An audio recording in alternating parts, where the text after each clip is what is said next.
Bien amigos, tal como lo habíamos señalado, ahora estamos con el señor José Luis Tapia, él es presidente del Instituto de Libre Empresa y lo hemos invitado porque el Instituto de Libre Empresa, está organizando un seminario por el centenario del nacimiento de Milton Friedman. Y una cosa que nos llamó la atención es una interesante polémica que se va a desarrollar en este seminario. Pero antes, buenas noches, señor José Luis Tapia, ¿cómo estamos? Buenas noches a Buenas ambos. noches. Bueno, quizá habría que empezar, ¿cómo así han logrado concertar esta polémica? Es prácticamente una polémica entre el señor Félix Jiménez, que es el ideólogo del programa de la gran transformación. Así es, de la gran transformación. La temida gran transformación. Bueno, es el ideólogo del programa de la gran transformación, el programa que el señor Humala ha dejado a un lado, y Carlos Adriancén, por ejemplo. ¿Cómo han logrado este tipo de encuentro, que evidentemente va a ser una polémica? Este seminario se va a desarrollar el 31 de abril. Sí, el martes próximo. ¿De abril? No, de julio. ahorita. Perdón, 31 de julio. 31 de julio, el martes. Es un Bueno, poco las horas avanzadas. El debate, o sea, el anunciado debate en realidad fue muy espontáneo, no lo teníamos planeado porque yo estuve haciendo los contactos con los expositores, pero gradualmente se iban algunos incorporando, ¿no? Y el señor Jiménez, a quien le demos un agradecimiento, él también ha colaborado anteriormente con el Instituto de Libre Empresa.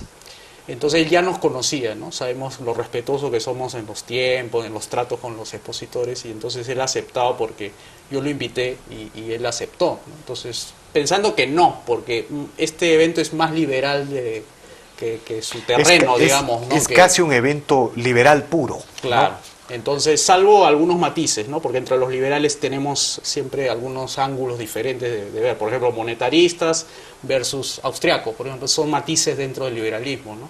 Sin embargo, el señor Jiménez ha notado eso y sin embargo ha aceptado, sabiendo que va a haber un debate. O sea, es como decir él contra tres, algo así. Entonces, sin embargo, sí, eso es importante. Sería ¿no? interesante que le expliques al público el objetivo de este seminario y en homenaje a Milton Friedman, ¿no? Sí, efectivamente, nosotros lo que estamos haciendo es un esfuerzo también con 136 eventos en el mundo, donde en diferentes continentes se va a hacer esta celebración de los 100 años de natalicio, que en el 2006 dejó de existir el profesor Friedman. Entonces, la idea es ver diferentes ángulos. Por ejemplo, uno es en el tema educativo, que se va a discutir el tema de los vouchers educativos. O sea, en vez de estar que el gobierno financie directamente a los colegios, a los directores, simplemente le dan un documento a los padres de familia y va y hace su selección del mejor colegio. Esta idea de financiar la demanda y no la oferta, que la oferta, es decir, entregarle a la gente realmente pobre un bono para que con ese bono pueda elegir el colegio, el colegio, ya sea privado, de su preferencia, ¿no? Básicamente lo que le está dando es el poder de decidir qué colegio se queda y qué colegio se va, porque los colegios ahorita todos existen, pero las personas se tienen que conformar con ese tipo de ofrecimiento que le da el gobierno. Aquí el que va a decidir finalmente es el padre de familia con su hijo, y aquel colegio que no reúne el financiamiento mínimo necesario, entonces se cierra, ¿no? Y desplazan más bien los otros profesores, se van al colegio donde más bien van a demandar porque se enseña bien. Claro, entonces, la capacidad de dirección es fuerte, en este caso para el director, ¿no? que actuaría más como un empresario, ¿no? Bueno, y digamos, el seminario nos cuentas que va a tratar este tema. Es una primera parte, ¿no? Hay otra que parte. Es uno de los aportes más importantes, más significativos y más vigentes en términos sociales de Friedman. Exacto. Porque esto se ha aplicado en muchos lugares, en Chile, por ejemplo, sí. ¿No? Pero, ¿qué otro ángulo? Creo que el plato de fondo es lo que ya mencionaron ustedes, ¿no? Del debate que se espera. Carlos Adriancén y Félix Jiménez. Sí, Félix Jiménez con el profesor Jorge Fernández Vaca y un liberal como Paul Loren. ¿Y usted lo va a moderar? Sí, voy a tener ahí el honor de acompañarlos a estos expositores, y se va a discutir básicamente dos modelos, ¿no? Yo creo que un modelo de gasto gubernamental y un modelo de inversión-ahorro, ¿no? Donde la inversión-ahorro es donde la gente libremente decide si ahorra o no ahorra, y en el gasto gubernamental es la que aparenta que el gobierno dice, bueno, hay recesión, pero no ustedes no lo van a sentir porque nosotros vamos a gastar por ustedes y vamos a hacer que todo marche con normalidad. Ya digamos, partiendo de esa reflexión que tú nos planteas, siempre se dice que los liberales son pura ideas, ¿no? son demasiado ideológicos, que en la relación Estado y mercado no aterrizan en la realidad, ¿no? Por ejemplo, hay esta crítica, esta aproximación que se hace contra los liberales, ¿no? Digamos, partiendo de ese escenario, si yo te preguntara, ¿cómo ves al gobierno de Ollantumala y la gestión del ministro Castilla? ¿Qué nos podrías decir al respecto?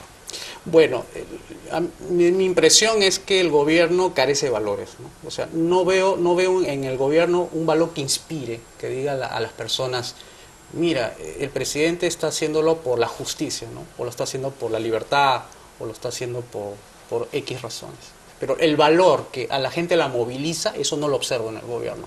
Entonces, por ejemplo, si fuese justicia, ¿no? Entonces, de repente, toda su orientación de su programa de gobierno estaría en función, por ejemplo, desde su perspectiva del presidente sería redistribución de la riqueza, o tal vez asistencialismo puro, tratar de financiar los programas lo mejor posible. Entonces, o por la inclusión social, que era su frase. Claro. ¿No? O sea, no lo ves por pero no veo la inclusión retórica social del presidente, ese discurso que movilice gente, ¿no? O sea, Entonces, no la tiene gente se un- sacrifique por no tiene ese una modelo brújula. de gobierno. No ves que hay como un objetivo, una meta, una brújula. No hay, pues no se ve el valor. El valor moviliza, ¿no? Ahora, y Entonces, hablando un poco de coyuntura, que creo que en el tema liberal, porque acá he estado leyendo un poco que es libertad para decidir, libertad para elegir, y me parece muy buena esas observaciones.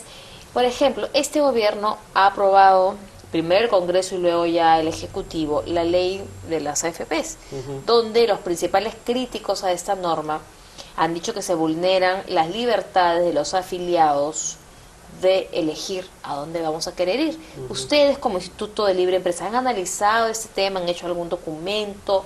¿Piensan abordarlo en algún momento?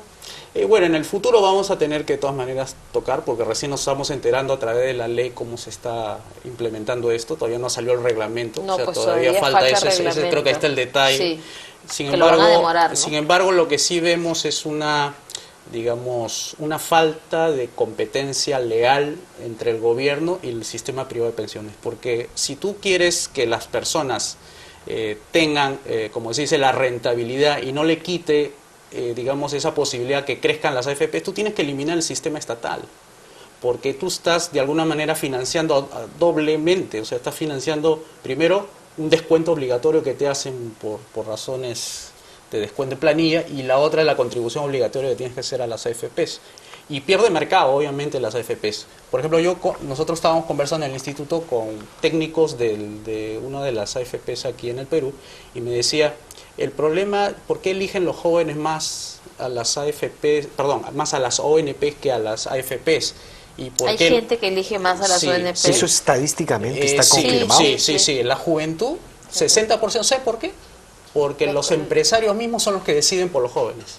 O de repente les descuentan menos comisiones, pues, porque ahí solo pagan el aporte y no pagan comisión. Mira el planteamiento ahí. Permíteme, José Luis, nos está pidiendo Ya. producción ir a un pequeño corte y volvemos con tu pregunta, Diana.